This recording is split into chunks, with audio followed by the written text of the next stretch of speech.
Hello everyone and welcome to the Good Game Lobby review of Sorry We're Closed. Become friends, foes, or lovers with celestial beings rich in lore in this decision-based single-player survival horror game with multiple endings.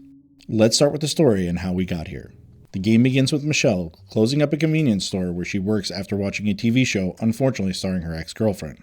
On her way home, she encounters friends and acquaintances who shed light on her life and recent split, like Daryl, who's the biggest douchebag in the whole city and doesn't have a redeeming quality about him, or Clarissa, the sweetest and cutest character I fell in love with immediately. Michelle heads home to get much needed rest when she experiences a surreal and haunting encounter with the Duchess, a celestial being who invites her to a mysterious destiny. Transported to a dreamlike state, Michelle encounters a dream eater who chases her awake, only for her to be saved by a stranger. The next day, she tells a friend about her dream only to realize it was real. She has been cursed by the Duchess with a third eye that reveals an inverted world to discover mysteries between life and death. Michelle must navigate this curse and uncover a way to reverse it, all while being pursued by the Duchess, when all she wants to do is get back together with her ex-girlfriend. The Duchess is a unique character, and I want to touch on their backstory a bit to explore why someone with such immense power would go through this for the love of a mere mortal. The Duchess is an ancient being searching for love to replace the divine affection they lost eons ago, before humans were even a thought. Their relentless quest for validation sets the stage for Michelle's journey and the decisions you make to progress a story in the game. You learn that Michelle is just one of the many the Duchess has used and abused for their own happiness. They see something in Michelle that is stronger than anyone who came before her. Will you take on the Duchess with this cursed third eye, or will you give in to her love? This is the true setup for the game. Let's talk about navigating through this world with its gameplay.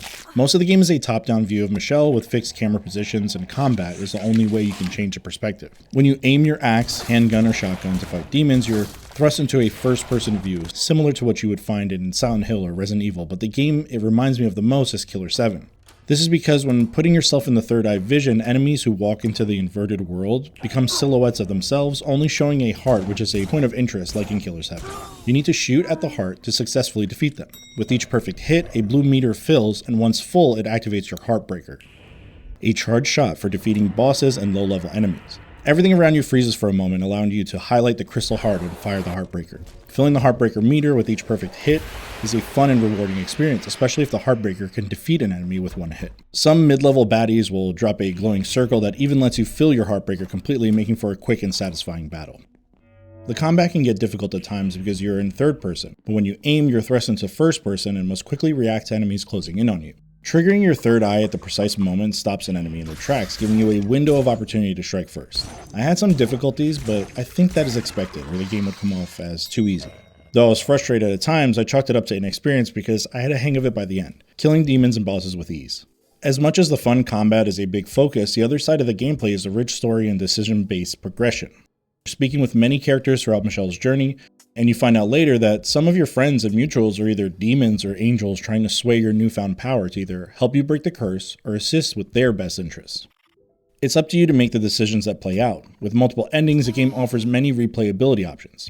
I recommend saving at key points on another file to revisit and make different choices, as I did. I'm looking forward to seeing what happens when I follow Clarissa's story arc, because she easily became my favorite character and I can't wait to see where things lead. What stands out visually are the loud colors of characters' clothing, hair colors, accessories, and the designs of the places you visit, which liven up the desolate streets and dark, moody themes. The game's Silent Hill 1-style low-poly graphics fit a recent trend in indie gaming, familiar to fans of titles like Mouthwashing, Grun, or Crow Country, giving a nostalgic, welcoming feeling that I love. When using your third eye, you have a circular area around you that inverts the look of the world. If you're in a disgusting old beaten-down aquarium, the third eye will show you what it looked like when it was nice and fully functioning, and vice versa. This visual is a nice touch, and I admire the hard work behind it. You have to imagine it's used throughout the entire game in all rooms and areas you explore. This means a team had to design a dark and light theme across every single area of the game, essentially creating two versions of the worlds in Sorry We're Closed. The enemies either show up as ghosts in the real world, visible only to you, or as demons in the inverted world with inside-out flesh, claws, and unsettling walking behaviors, making them even creepier as they approach to kill you. Some cutscenes that progress the story and provide tools to cure the curse follow others who are in your position. The story plays out in beautiful shots of the characters frozen in time while the camera moves around them. It's refreshing to avoid overly flashy visuals and keep the focus on gameplay and Michelle's story. These cutscenes often highlight the lingering faults of those chosen by the Duchess before you, emphasizing why Michelle is unique.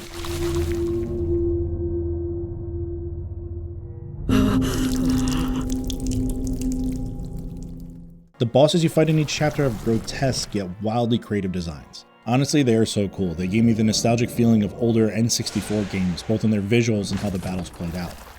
This game is a truly nostalgic trip for anyone who grew up on the franchises of Silent Hill and Resident Evil. I am not the victim, I am the system. I'm not anything wrong with my infinite wisdom. Follow my words, even if I was a victim. It's my house, Michelle, I'll be the one to evict them. Running as a demon past the ones within my mind. And it's good that the solution is free every time. Another nice visual touch is the portraits of the characters you see when speaking to them. Though the game uses low poly aesthetic, the character portraits are beautifully detailed, giving off a vibe reminiscent of depictions of gods and goddesses. While researching C. Bedford, the creative director's artwork, and itch.io page, I noticed that Robin, one of the main characters from the game, the secret person who saved you in the beginning, appeared in one of the graphic novels, 13. Naturally, I wanted to know if they were connected in any way.